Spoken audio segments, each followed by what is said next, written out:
BL Verma, जो राज्यसभा का सदस्य निर्वाचित हुआ हूँ। एक राज्य में जो सहकारिता की सोसाइटी काम करती हैं वो राज्य की होती हैं, और एक राज्य से ज़्यादा में जो काम करती हैं वो मल्टी स्टेट होती हैं।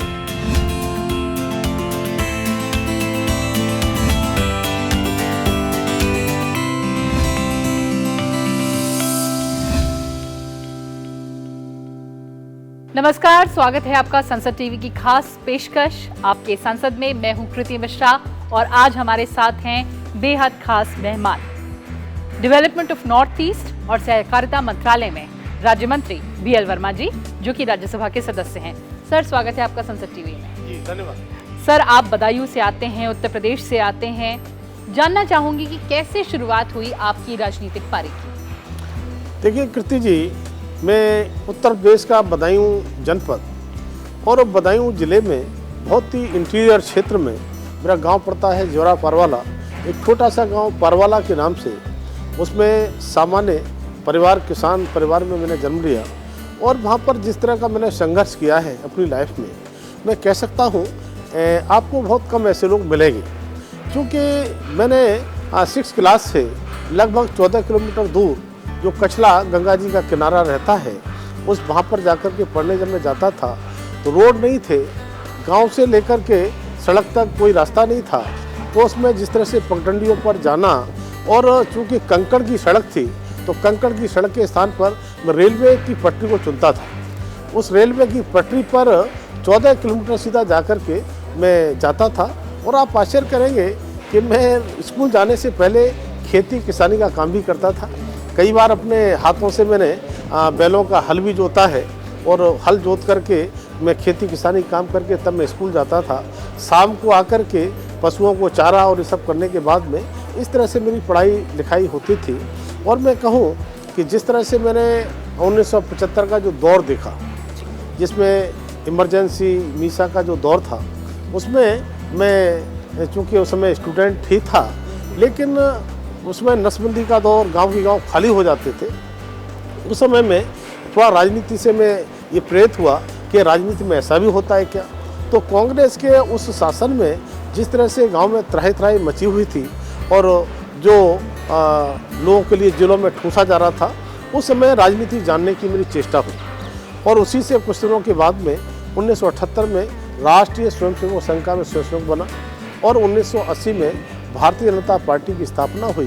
भारतीय जनता पार्टी की स्थापना होने के बाद मैं BJP का मेंबर बना, और पहले ही उस पार्टी के जिला कार्य समिति का मैं मेंबर बना था। और 1984 का जब समय आया तो BJP युवा मोर्चे का मैं प्रदेश जिले का महामंत्री रहा। और फिर लगातार काम करते करते 1996 में डॉक्टर दिनेश शर्मा जी, जो उत्तर प्रदेश के डिप्टी CM भी रहे हैं, वो प्रदेश अध्यक्ष थे।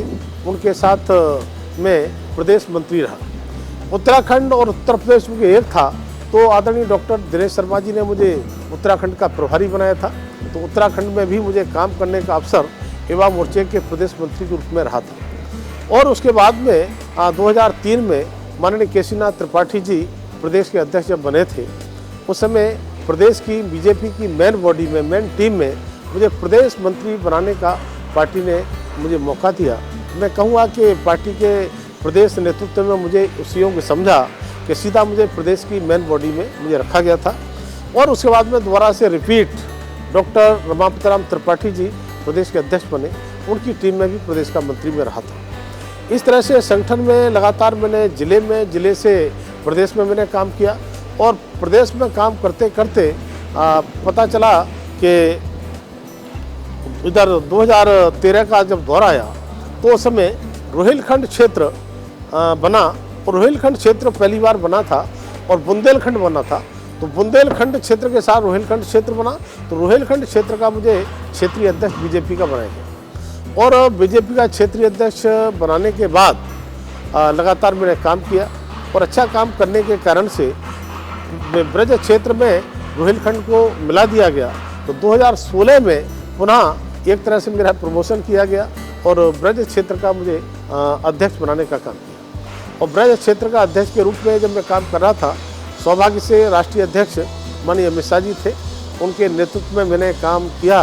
और जब 2017 के चुनाव हुए थे उस समय मैं ब्रज क्षेत्र का अध्यक्ष था।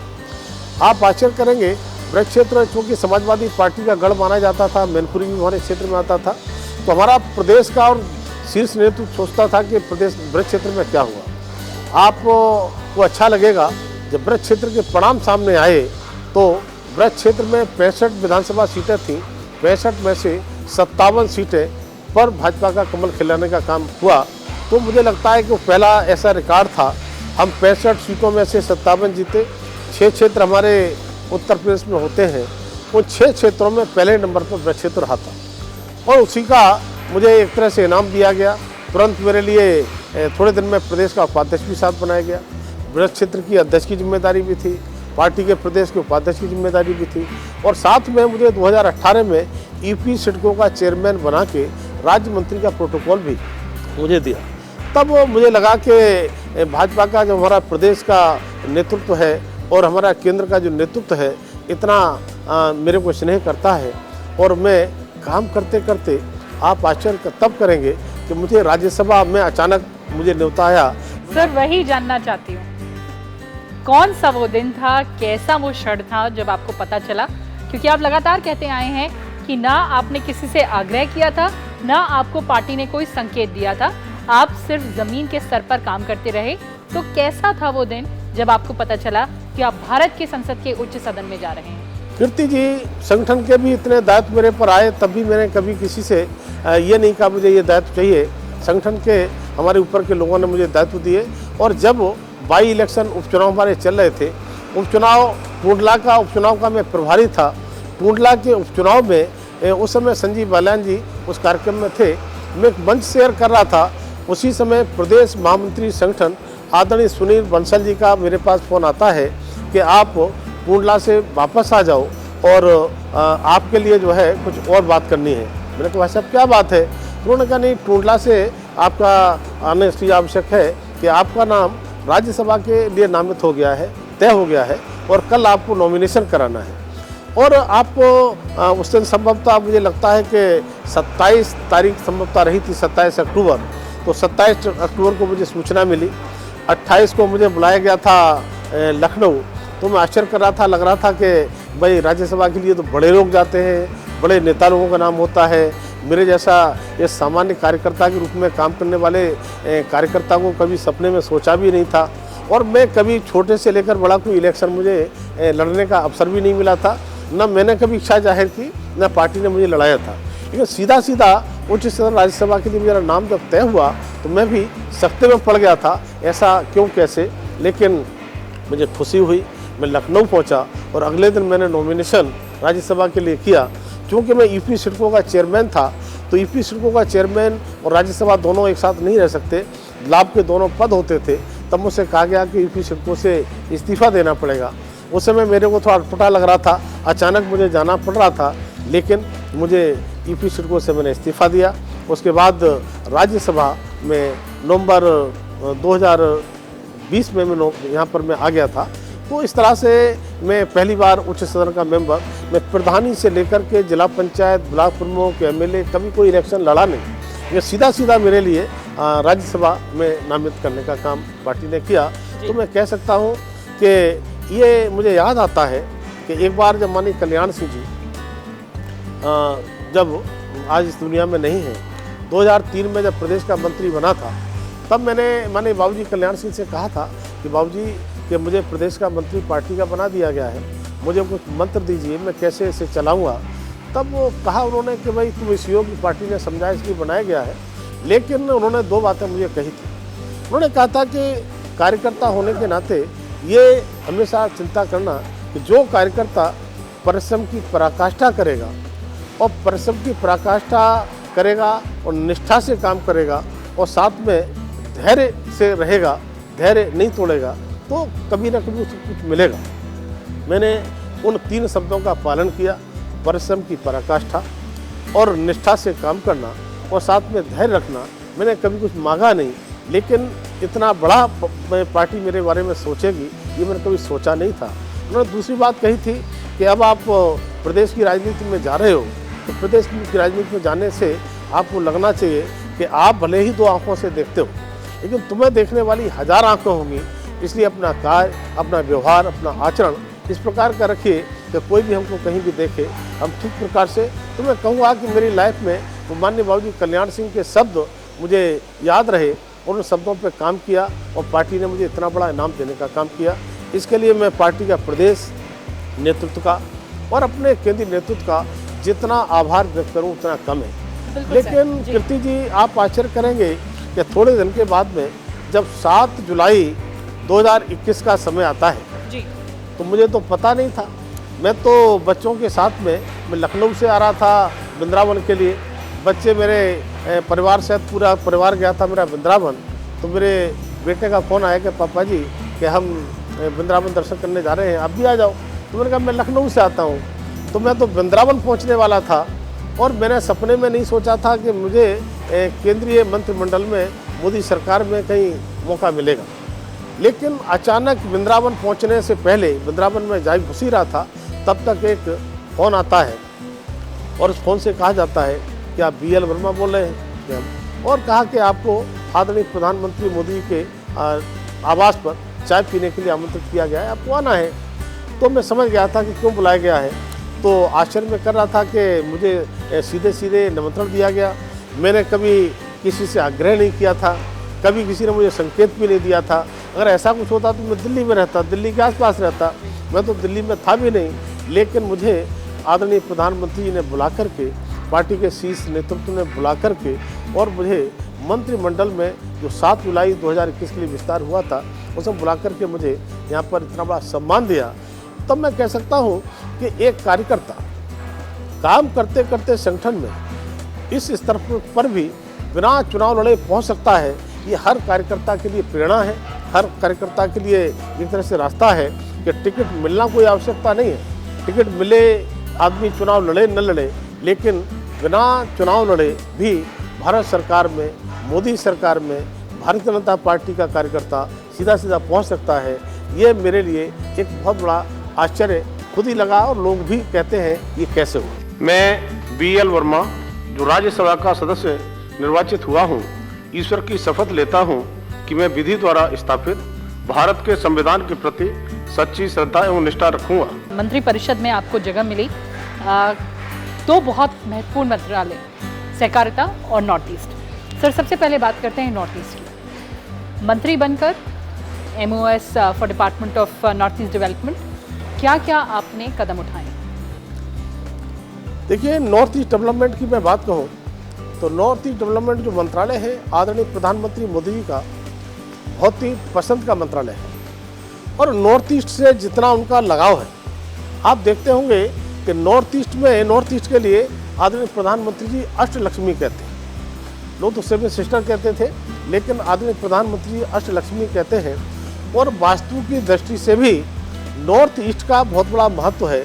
जिस स्थान का नॉर्थ ईस्ट मजबूत होता है तो पूरा वो स्थान बहुत अच्छा माना जाता है, शुभ माना जाता है।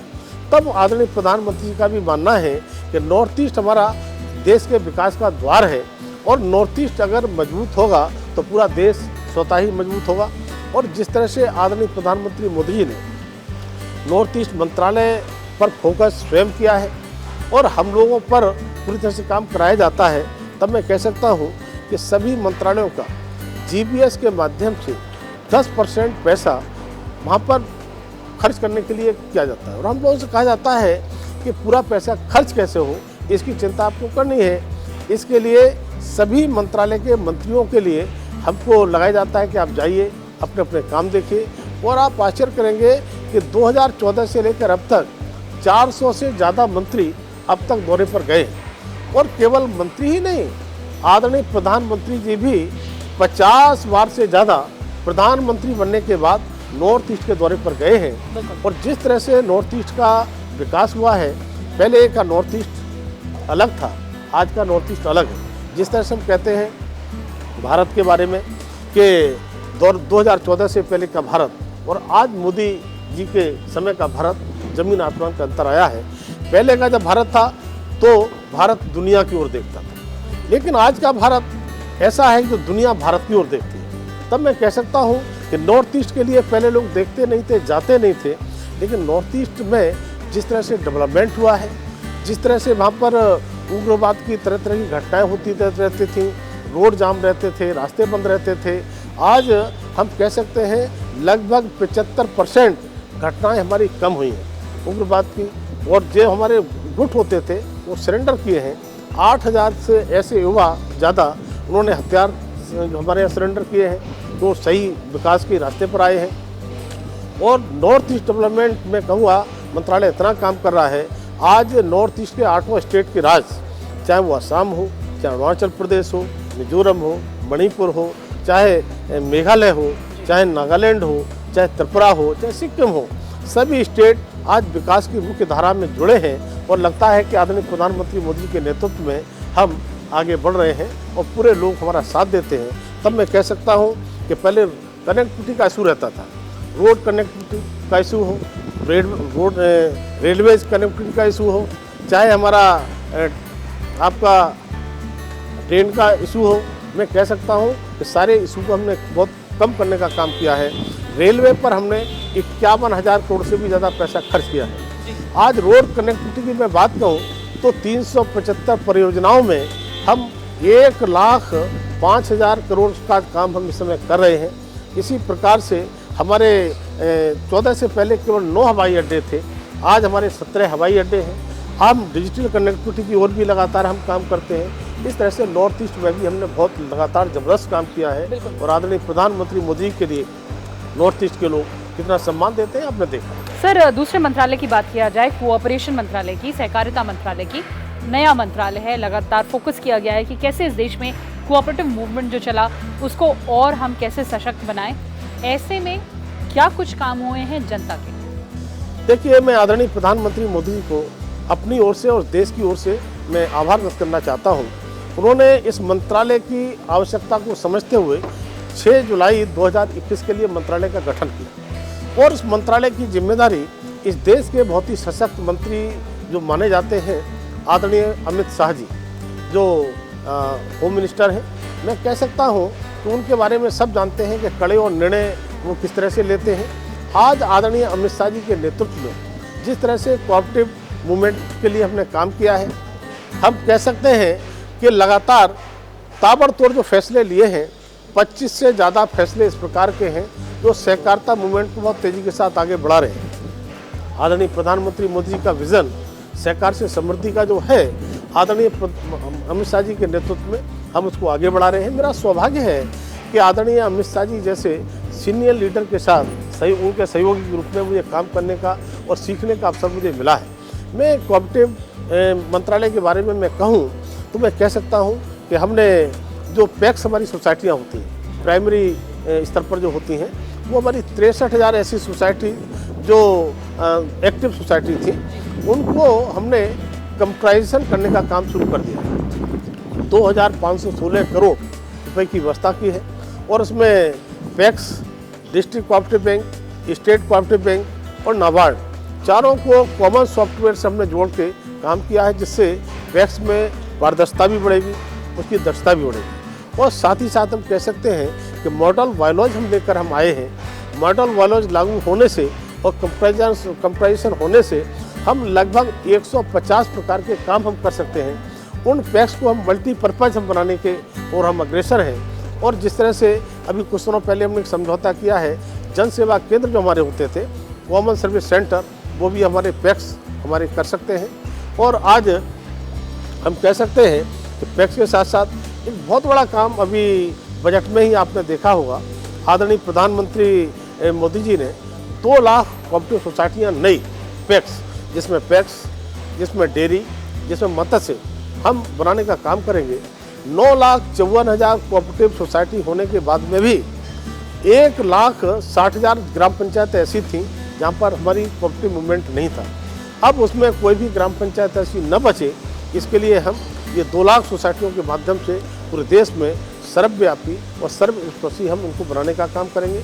और इतना ही नहीं, एक दुनिया की सबसे बड़ी अन्न भंडारण योजना माननीय प्रधानमंत्री जी लेकर आ रहे हैं और वो ग्राम पंचायत स्तर पर, पैक्स के स्तर पर हम भंडारण के लिए जो किसानों का जो अन्न है बेचारा खून पसीने से कमाता है, उसकी बर्बादी न हो। हम जानते हैं कि 18% हमारे देश की पॉपुलेशन है दुनिया की, और केवल 11% हमारी एग्रीकल्चर लैंड है। उस 11% एग्रीकल्चर लैंड से हम अन्न कमाने का जो काम करते हैं, लेकिन भंडारण क्षमता की मैं बात कहूँ तो अब तक हमारी ओनली 47% भंडारण क्षमता थी। उसको हम 100% क्षमता बढ़ाने के लिए हम इस अन्न भंडारण योजना का काम कर रहे हैं। ग्रामीण स्तर पर, गांव के स्तर पर, फैक्ट्री स्तर पर हम उसके लिए गोदाम बनाने का काम करेंगे। हम एयर टाइटर कंटेनर बनाने का काम करेंगे। हम माइनस शीतगृह के जो है टेम्परेचर के शीतगृह बनाने का काम करेंगे। हम कृषि के यंत्र वहाँ पर खड़ा करेंगे जो किसानों के लिए जाकर काम करके वापस आ जाए। हम वहाँ पर वेइंग मशीन भी लगाएंगे। इस प्रकार से जो किसान अपनी जो खून पसीने की कमाई थी, उसका उत्पाद था, उसके औने पौने पैसों में कभी बेचना पड़ता था, उसे सही पैसे मिले, सही दाम मिले तो गांव में ही अपनी फसल को ले जाएगा और इस गोदाम पर जाकर बेच सकता है। और केवल बेचेगा ही नहीं, जो बचेगा उसके लिए वो स्टोर कर सकता है, जब चाहे तो निकाल सकता है। हम इसी तरह से दुनिया की सबसे बड़ी सहकारिता यूनिवर्सिटी हम लेकर आ रहे हैं, जो शिक्षण और प्रशिक्षण का काम करने जा रही है, करेगी। तो इस तरह से लगातार जो हमने काम किए हैं, सहकारिता के क्षेत्र में जो अवरोध पैदा होते थे, उन सारे अवरोधों को हटाने का काम आदरणीय प्रधानमंत्री मोदी जी ने, माननीय अमित शाह जी ने किया है। बहुत सारे टैक्स के इशू थे, उनको हमने दूर किया है। अभी आपने देखा होगा चीनी मिलों का इशू था, बहुत दिनों से पेंडिंग चला रहा था, जो टैक्स का मामला था। अभी 10,000 करोड़ रुपए की व्यवस्था इस बजट में उनको की है, जो चीनी मिलें ठीक प्रकार से चल पाएंगी। इसी तरह से कोऑपरेटिव की मैं बात करूं तो लगातार जो हम काम कर रहे हैं, इतने काम हैं। आने वाले टाइम में माननीय प्रधानमंत्री मोदी जी ने कहा है कि 2025 तक देश की $5 ट्रिलियन अर्थव्यवस्था, मुझे लगता है कि सहकारिता के माध्यम से उस अर्थव्यवस्था में बहुत बड़े सहभागिता हो। बिल्कुल सर, चलते चलते आगे क्या प्राथमिकताएं, क्योंकि आप संगठन में भी ओबीसी मोर्चे में वाइस प्रेसिडेंट हैं, मंत्रालय की जिम्मेदारी है, MOS हैं आप, आगे एज अ पार्लियामेंटेरियन क्या क्या प्राथमिकताएं? देखिए, आदरणीय प्रधानमंत्री मोदी जी के नेतृत्व में जिस तरह से देश आगे बढ़ रहा है, और मैं दुनिया की बात करूं, मैंने कहा कि दुनिया आज भारत की ओर देख रही है।